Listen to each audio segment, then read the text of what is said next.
ക്രിസ്തുയേശുവിൽ പ്രിയരെ, ഞാൻ ഇന്ന് ഞങ്ങളിവിടെ ഒരു മാംഗ്രൂവ്സ് അൽഖോറിൻ്റെ ഭാഗത്ത് ഖത്തറിൽ കാണാനായിട്ട് വന്നതാണ്. അപ്പോൾ ഇവിടെ വന്നപ്പോൾ ഒരു വീഡിയോ ഇടാനായി ഒരു ആഗ്രഹം തോന്നി.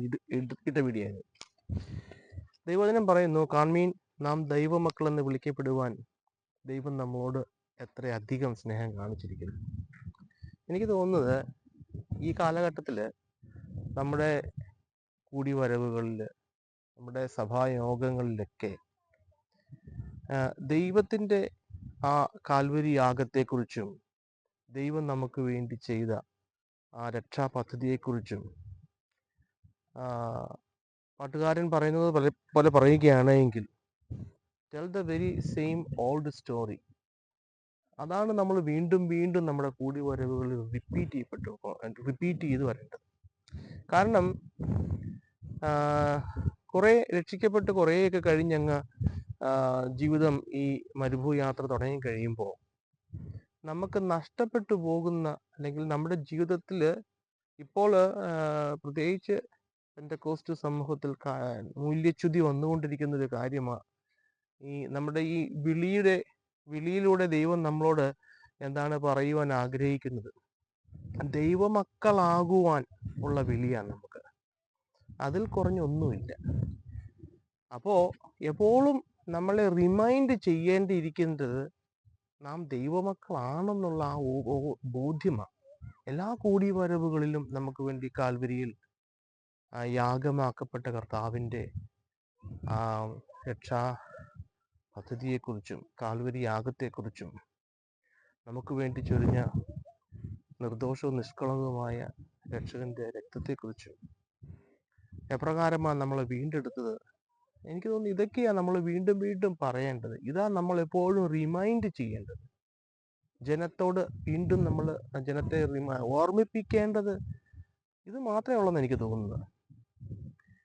കാരണം മറ്റുള്ള കാര്യങ്ങൾക്ക് നമ്മൾ നമ്മുടെ ഡെയിലി ജീവിതത്തിൽ, ദൈനംദിന നമ്മുടെ ജീവിതത്തിൽ നമ്മൾ ആക്റ്റീവായിട്ട് ഇരിക്കുന്നത് കൊണ്ട് അതിനെ നമ്മൾ റിമൈൻഡ് ചെയ്യിക്കേണ്ട ഒരു ആവശ്യമുണ്ടോ? കാരണം ഇത് വിശ്വാസ കണ്ണുകൊണ്ട് കാണേണ്ടതും അകത്തുണ്ടാകേണ്ടതുമായിട്ടുള്ള ഒരു അറിവാണ്.